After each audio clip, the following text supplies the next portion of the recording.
Hello, everyone, and welcome to the fourth session of our Leading Together series.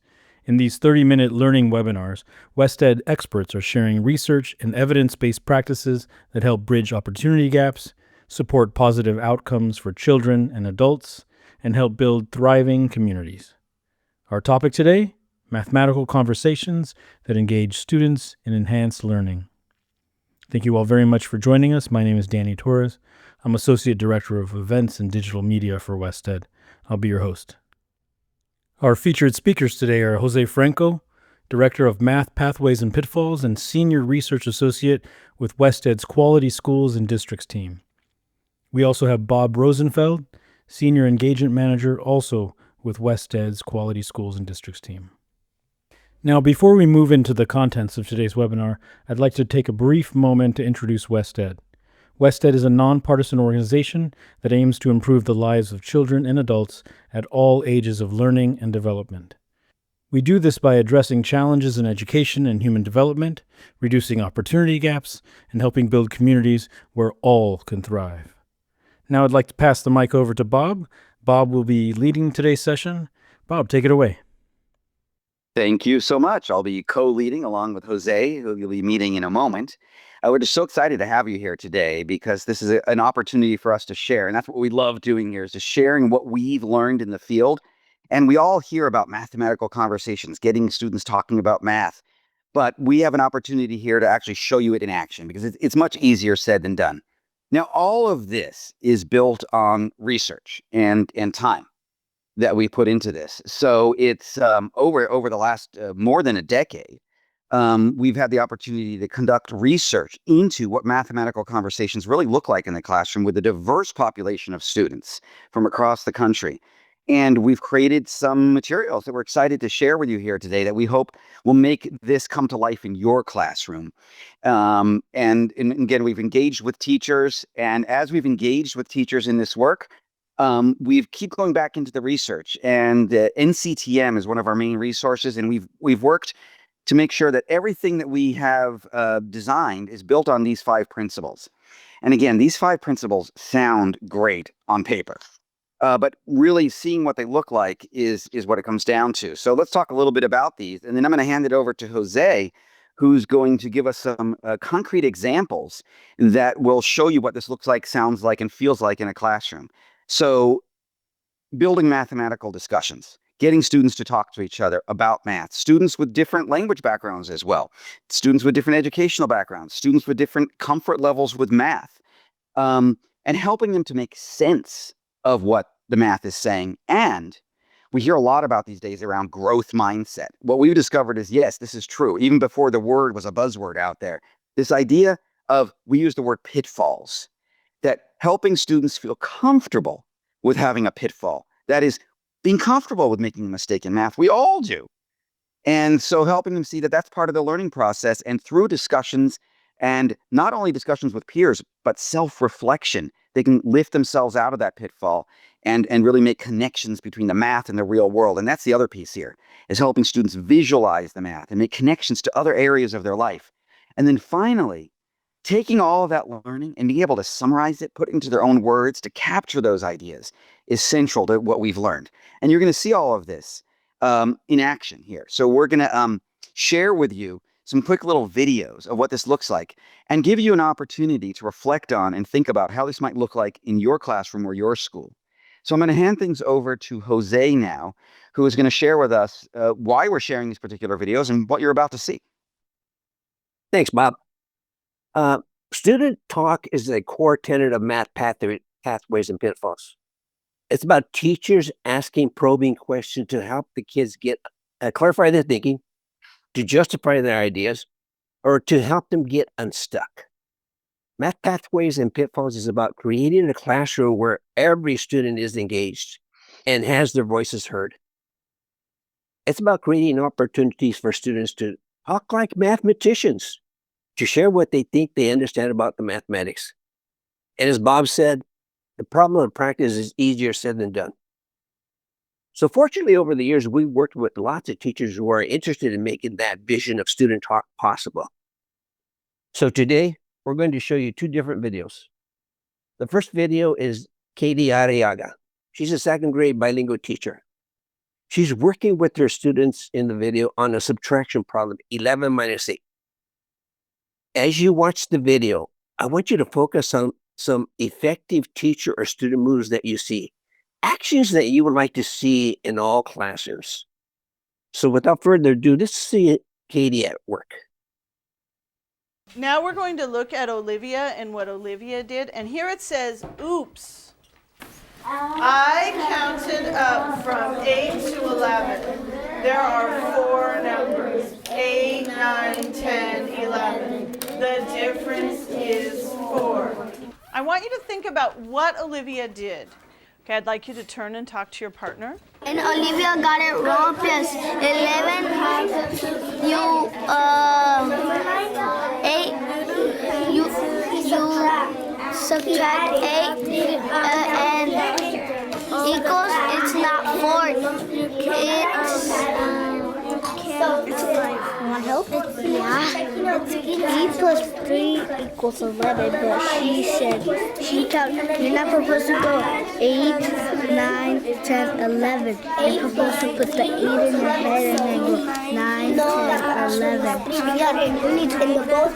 You need not to pass the friendly number. You need to go past the friendly number and then go to your number you're finding.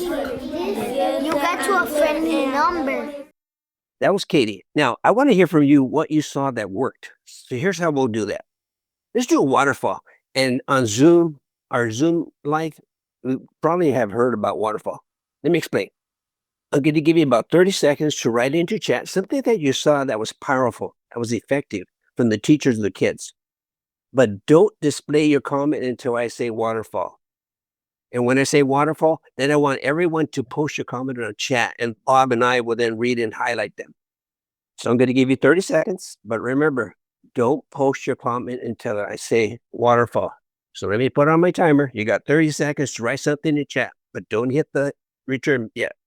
Okay, that was my 30 seconds of wait time. On the count of 3, 1, 2, 3, waterfall. Post it. Boy, Bob, there's lots of great comments here already. Oh boy, there are. Listening. Mark Felice, I see rich, authentic, low effective filter. Discourage, right? Discourse, right? I love it. Students helping each other, students having dialogue back and forth. Yeah. Eileen, thank you very much for that comment. Michael, turn and talk. We see that all the time. There's a lot of interaction, right, Jennifer? Susie, welcome. Kids are given the opportunity to engage in math conversations with each other. And that's one of the basic, like I said, one of the core tenets of Math Pathways and Pitfalls. A couple, Bob, do you want to point out any other ones before I? Well, yeah, this idea. Bryn says the teacher prompted there might be a mistake or an oops, but did not specify or give hints. Right? Let the conversation go where it's go. Let the students have that discovery moment. Yes. And one thing I want to point out, Jose, is that oops is a fictional student that was like in the lesson. It wasn't, it's important to note that wasn't a student in the classroom who was being called out. It was a fictional student in the lesson around which students were having the conversation. So it was totally safe. Right. Before I turn over to Bob, I just wanted to point out a couple other things that I noticed whenever I watch this video. I noticed that the kids were justifying their thinking on that subtraction problem. And that goes back to the standard mathematical practice number 1, making sense of problems. I also saw the kids constructing viable arguments. That goes back to the standard mathematical practice number 3. If you're familiar with the book From NCTM Principles to Actions, practice number 4 is about teachers facilitating meaningful math discourse. And then the last thing I want to share before I turn over to Bob is that this particular video, we chose it because it would address 2 of our foundational principles that Bob introduced at the beginning: building mathematical discussions and making sense. So there you have it. Bob, why don't you go ahead and take over? Thank you. Yeah. I mean, the other thing I want to say is that, and I put this in the chat, is that it was obvious that this didn't happen overnight. That students had these kind of conversations. It takes practice. It takes a concerted effort. It takes intentionality to create a classroom climate and culture that gets to this point. So let's not create any false expectations that, oh, we're just going to overnight have students turn and talk to each other and have these sorts of conversations. We need time, we need practice, and we need tools. And so one of the things that we're going to be sharing with you here today, Danny's going to put a box note link at one point for you to get access to. You might have seen in the background in the video, there was a poster on the wall with what we call discussion builders. And that's a poster that gives the teacher and the students some scaffolding. So it shows the students the kinds of sentences and questions they might use with each other, so that they have something concrete around which to build that discourse and to make it safe. And all the language is safe that they can use. And it provides opportunities for students to not only have partner and whole group discussions, but some of the questions actually lend themselves to self-reflection, which we know is so key in math. Students asking themselves, how did I know that? Or what other ways might there be to think about that? Yes, you can ask another student that, but ask yourself first. And so those discussion builder posters, let's see what those look like quickly, because they went by very quickly in the video. So they look like this, and they're available right now in English and Spanish. And as I said, Danny's going to make sure you're going to get 8.5 by 11 versions of these that you can print at home or in school. And then we have our books do come with like a full, poster-sized version of this. But we want to make sure you can start using these right away. So we're going to provide those. And so as you can see, and there's different kinds of questions for presenting ideas, for adding to the other ideas, for asking more questions. And again, they can be used as self-reflection with a partner or whole class. So I just want to make sure that you are aware of those. Now, scaffolding for students is one important piece of this, but we all know that scaffolding for teachers. And so we also have a tool where we help teachers scaffold. And so let's take a look at what that tool looks like. And that tool, we call it the clipboard prompts. And again, these were developed over years of talking to teachers. So this is teachers walk around actually with a clipboard, or you could have it electronically on an iPad, or you could have them memorized.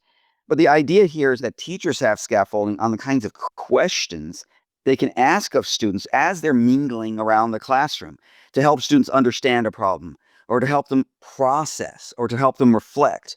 And so these questions help to move the conversation forward based upon what the teacher is hearing or not hearing coming from a student group. And again, Danny's going to provide these for you in a folder that you'll have available to you as we conclude this session. But I'd love to share some more. So I'm going to hand it back over to Jose, who's going to share some more video and some more examples, I believe from another grade level, right, Jose? Yes. Thanks a lot, Bob. So Math Pathways and Pitfalls is about looking at correct solutions and helping the kids make sense of them. Why do those answers make sense? And Bob mentioned earlier about oops. So in Math Pathways and Pitfalls lessons, we will always show a oops problem, a pitfall, because we want the kids to see and be able to explain why that doesn't make sense. So you saw Katie. Now let me introduce Kim Keene. And Kim is a 6th grade teacher. And in this video, you're going to see her students working on a ratio problem. Again, as you watch the video, focus on some effective teacher or student moves that you see. Danny, go ahead and show us the video. So we have our first imaginary student. We have Erica. She's our imaginary student for this one.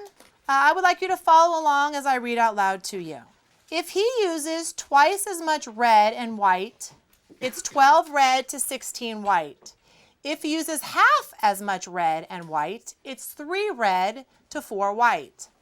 They're all 3 red for every 4 white. This is how Erica solved the starter problem that we just worked on. So right now I just want you to take a couple minutes, look at Erica's work, look at what she labeled, look at why you think she labeled them that way.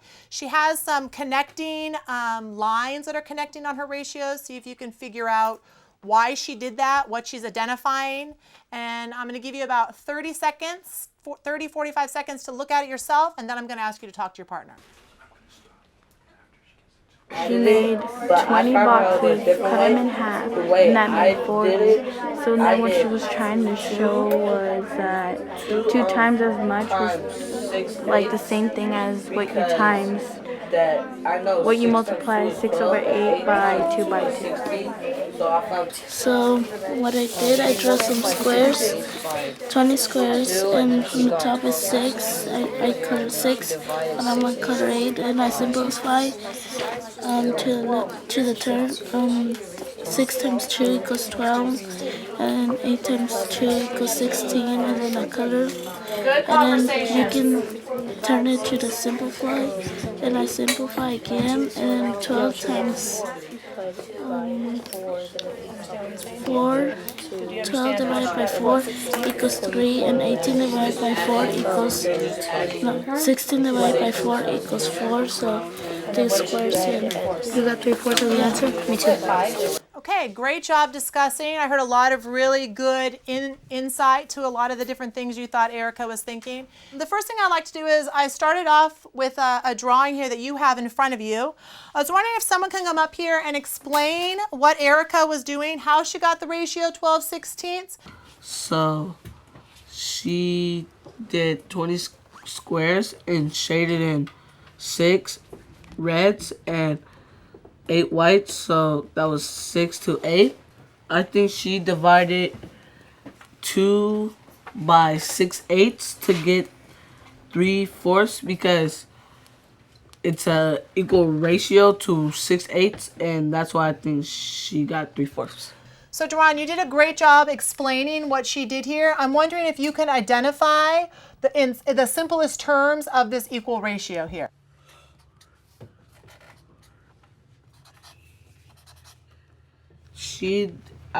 How I found that out was because when I found out she either divided by 2 or just halved it, it was 3/4. So I know two of 3 is 6.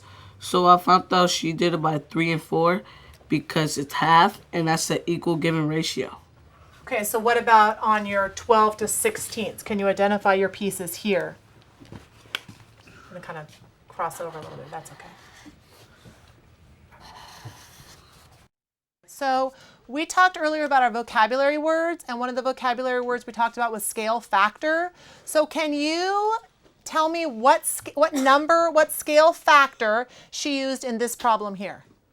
So you told me that our original ratio was 6 to 8, and then she got to go to the cafeteria to make it a bigger room. She got 12/16. So what was the scale factor she used here to get our number 12/16? 2. 2. Very nice job. So in other words, what does a scale factor tell you to do with the number 2?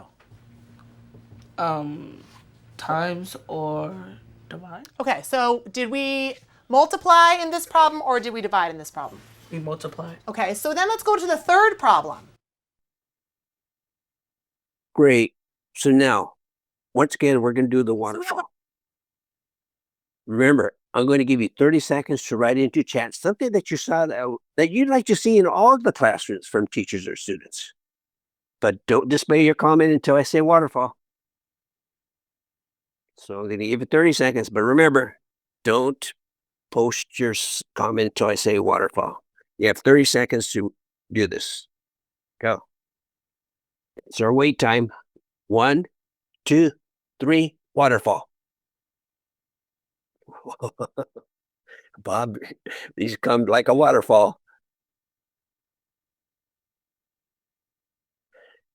Cherie, thank you for saying multiply times given for understanding the visual, the auditory, or the hands-on. Yeah, I was there when I saw that. I see the emphasis on the precise language, right? Yeah. It's and making and having those anchor charts to show that. And Francine, you commented about the teacher facilitating the learning through questioning. That goes back to a question that was posed earlier after the first video. That's part of the process in order to get the kids prepared to talk about mathematics. And we saw those people making the connection to the visual, seeing the visuals there. And Jason, you commented about one of the students needed to visually see the scaling factor to explain it, while the other students were able to explain it in words. That's one of the nice things about Math Pathways and Pitfalls. You address different modalities, different strengths. All of us have 5 different learning styles. Luana, you praise the conversations and the students' insight. These are all good, effective practices that I'd like to see. And again, going back to what I saw, again, standard mathematical practice. One, making sense of problems and persevering in solving them. Constructing viable arguments. The boy constructed that viable argument and explained it very eloquently. Teaching practice number 4 about facilitating those discourse. And then also the teaching practice 5 from NCTM about posing purposeful questions. That was Kim's strength to get the kids to that point. Bob, I'm going to turn it back over to you. Yeah, I mean, I see somebody talked about the idea here that clearly a climate had been created to facilitate students not feeling hesitant. And how was that created? And again, it's created over time. It's created through concerted effort. This is not something that happens overnight. And it's created by using the scaffolding that we've talked about and having tools and teachers feeling comfortable using those tools as well. So the teacher was perfectly comfortable holding a clipboard there and looking down at her notes and thinking about what questions to ask. And that's wonderful. That teachers are acting as learners themselves in front of their students. And that's something we really want to see. The other thing I want to talk about is this whole philosophy of introducing these sorts of pitfalls and having these sorts of discussions around key mathematical concepts is something that we found can be very flexible in the way that it's used. In some schools we've worked with, it is used before a difficult concept is coming in the core curriculum, in the core textbook. So I know this is going to be very difficult, this concept of the ratios. And so I'm going to present this to students, this pitfall, and have students discuss it ahead of time before presenting the lesson. In other schools, it's used as the lesson. And in some schools, we've seen it used afterwards. When we discover if students have had some difficulty with a lesson from the core program, it's a way to go back and rethink this and to see it through another lens. And in some schools, this is used, again, as part of the regular core curriculum, and in others, it's used more as an intervention in a separate setting.